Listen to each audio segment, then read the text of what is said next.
Good morning, Wesley students and families. Hope you're doing wonderful, enjoying this Tuesday morning. Welcome to another day of Read Aloud with Mr. Lucero, where we read one of my favorite books from one of my favorite authors, and today being Prince Caspian, as part of our two-book series, I guess.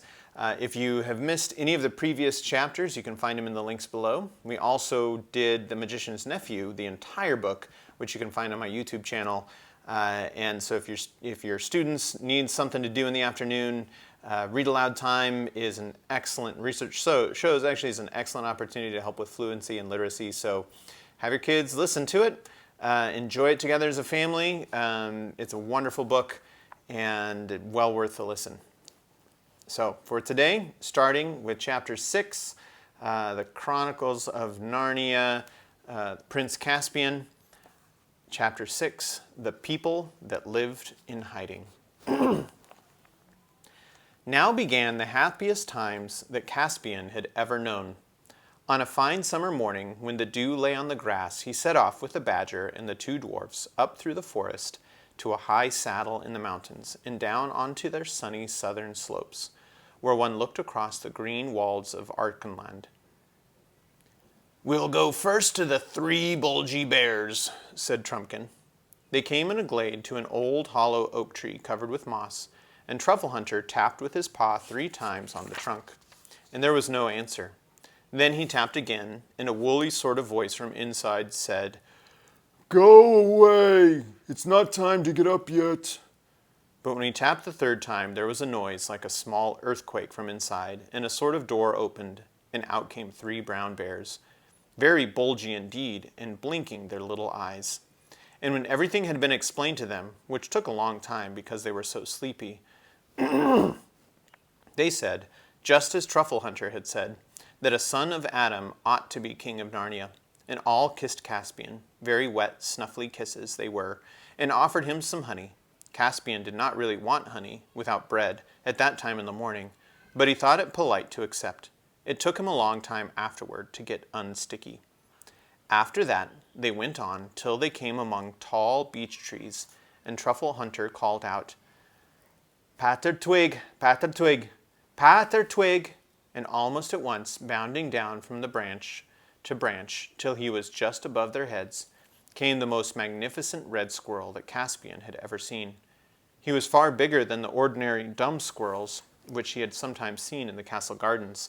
Indeed, he was nearly the size of a terrier, and the moment you looked in his face, you saw that he could talk.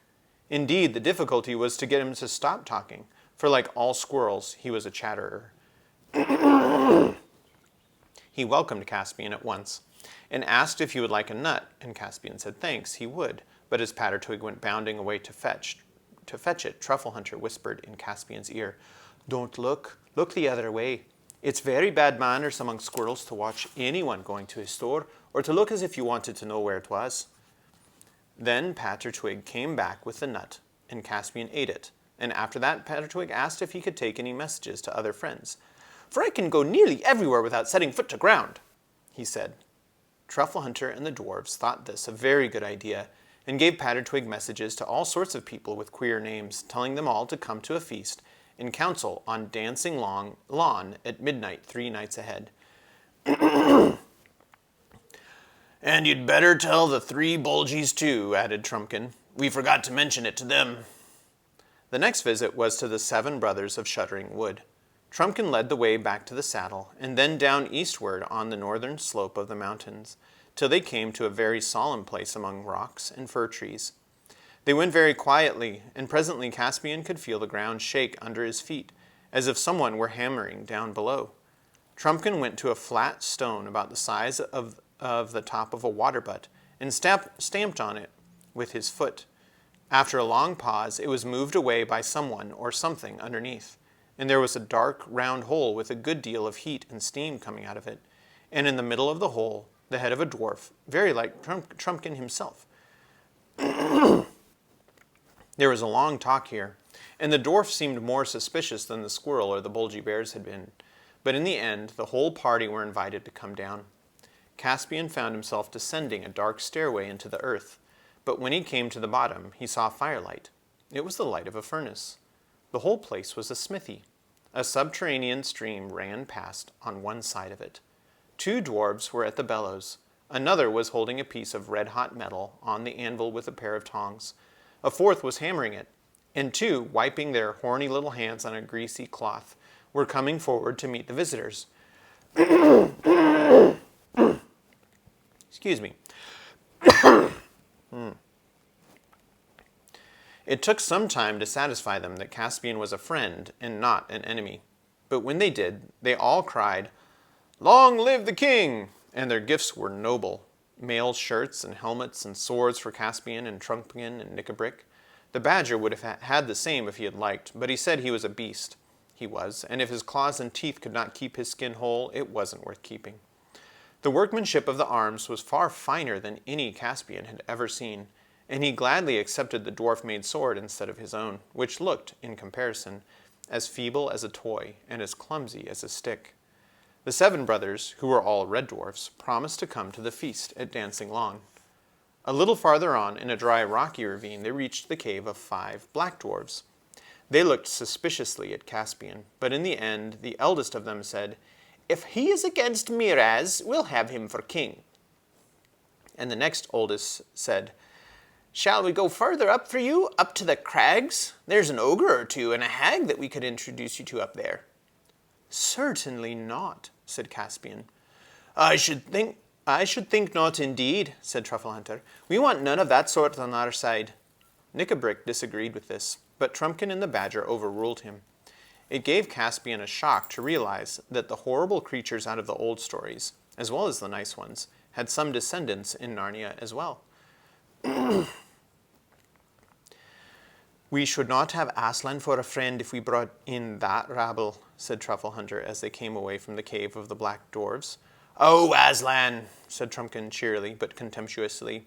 "What matters much more is that you wouldn't have me." "Do you believe in Aslan?" said Caspian to Nickabrick. "I believe in anyone or anything," said Nickabrick. "I believe in anyone or anything," said Nickabrick, "that'll batter these cursed Telmarine barbarians to pieces or drive them out of Narnia. Anyone or anything. Aslan or the White Witch, do you understand?" "Silence, silence," said Trufflehunter. "You don't know what you're saying. She was a worse enemy than Miraz and all his race." "Not to the dwarves, she wasn't," said Nickabrick. The next visit was a pleasanter one. As they came lower down, the mountains opened out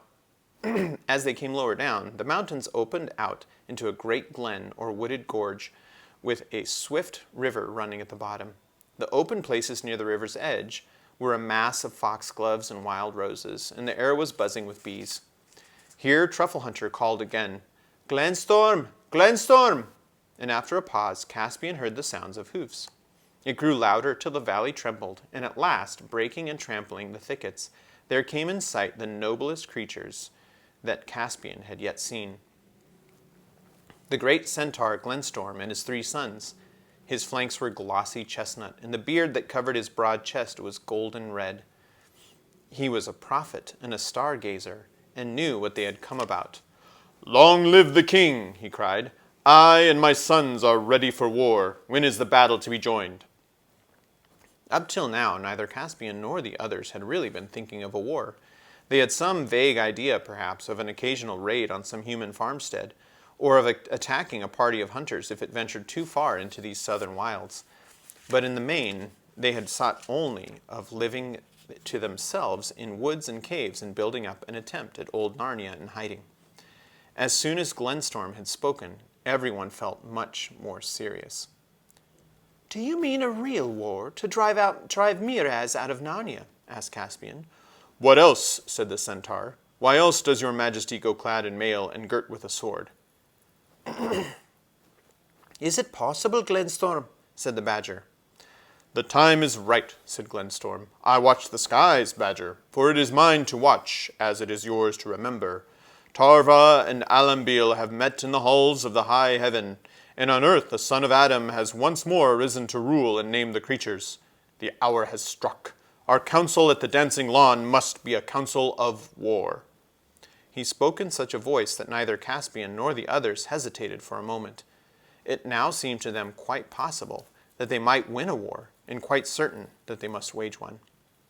As it was now past the middle of the day, they rested with the centaurs and ate such food as the centaurs provided, cakes of oaten meal, and apples and herbs and wine and cheese. The next place they were to visit was quite near at hand, but they had to go a long way round in order to avoid a region in which men lived. It was well into the afternoon before they found themselves in level fields, warm between hedgerows. There, Truffle Hunter called out at the mouth of a little hole in a green bank, and out popped the last thing Caspian expected, a talking mouse. He was, of course, bigger than a common mouse, well over a foot high when he stood on his hind legs, and with ears nearly as long as, though broader than, a rabbit's.